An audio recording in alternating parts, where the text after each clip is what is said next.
I reckon you should try doing it with the room full, but without the mic. Yeah. Because it limits what I can do. Because I can't Background. You can always do it in the pocket. Yeah. I think I'm probably just better without it because I can project. And this room holds sound. Really squat live, isn't it? So You've no music to compete with or anything. Yeah. Also, it felt a bit longer this time. yeah.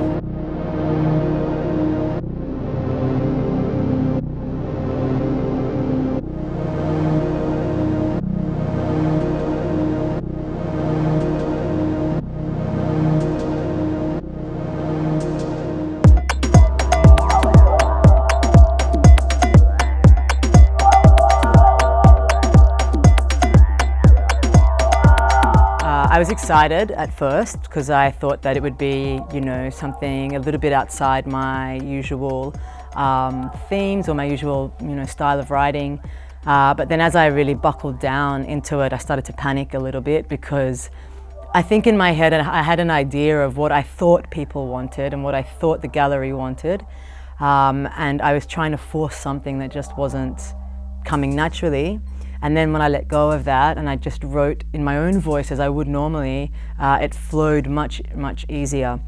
To find the truth, I close my eyes to summon your image, transported across plains infinite and brimming. First I hear embers burning, the low crackle of coal or wood on the stove, the whisper of wheels spinning yarn of all colors, rain beating on roofs, pooling and dripping outside misted windows onto pale yellow primrose. I can't speak for women in this. I can't put this out as this is my manifesto about what this woman is thinking, and and so I was just like, I'm just here to pose some questions of what if the princess doesn't want to be rescued? What if she's okay without me? Spike unicorn, so dumb. Spike thinks Earth is flat just because carpet is. Spike unicorn, so dumb. Spike says everybody should be allowed to think for themselves, but never once thinks for themselves. Maybe I'm wrong. I do have stories to tell. I have a perception that I want to really exude out of my whole spirit to say, this is my perception. And it was this whole thing again, like, am I the unicorn? Am I going to write a whole thing of my perception as the unicorn? And then that's when I saw, the unicorn can be a modern woman. And then that's where that whole perception was, I can explain myself as the modern woman, seeing what this woman's gone past, and all the trials and tribulations, and now maybe hopefully being the coach to allow her to know that you have a future. So young virgins, welcome to the unknown realm, the gap in existence, where your minds can choose to receive treasures submissively.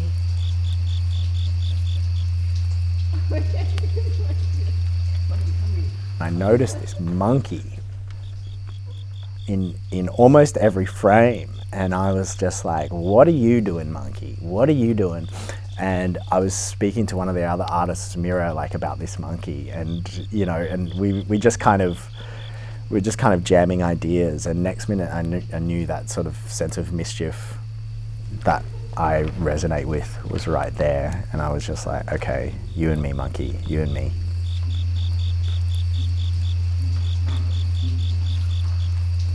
So getting to perform the work in the space with the tapestries is actually a bit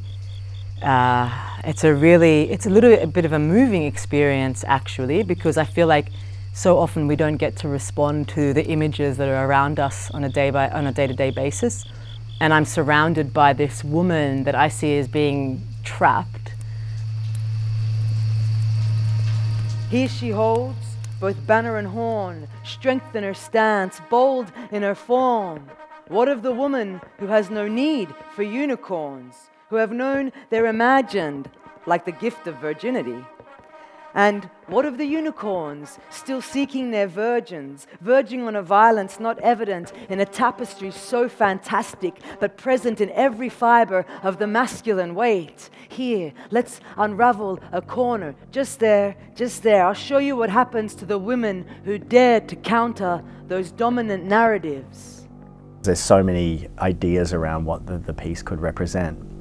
So being kind of commissioned to respond to that was like both an honor and also what a task to do that justice. Hello, unclimbable trees.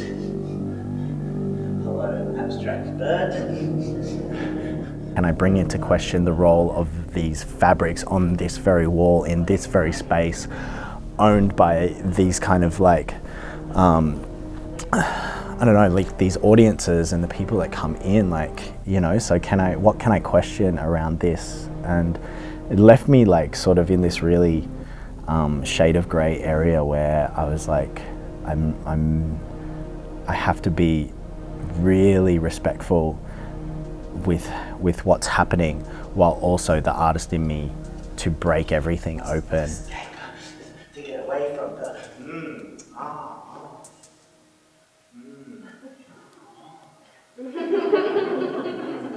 Monkey says that. Monkey has an escape plan. When you do all the stages of your senses, know that your future is looking at you going, this is what you've created.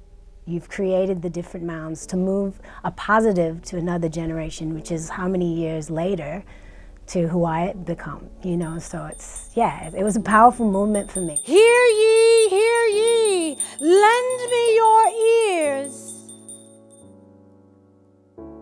my lady, I am your future. And I had to be cautious because, yes, I'm a feminist and yes, I'm an activist, but at the same time, I love creating lyrics or words that you're not necessarily teaching people. That's not my right. So I thought how to be humble, how to portray a story of just what I feel from her and not be there to teach anyone. Connecting your mind, your body and spirit to an internal harmony. This is your moment, young virgin. You are the seeds of evolution. It had excitement, it had, oh wow, I have to prove myself with this piece. Then chill out, stop overthinking, and just enjoy art. You know, as an artist who is outspoken, can actually close doors to the creative establishment. And so gaining access in this way to an establishment like the Art Gallery of New South Wales will allow the voices of women of colour, queers and those sorts of artists, because our voices and our stories are equally important. Identifying worthiness and maturity.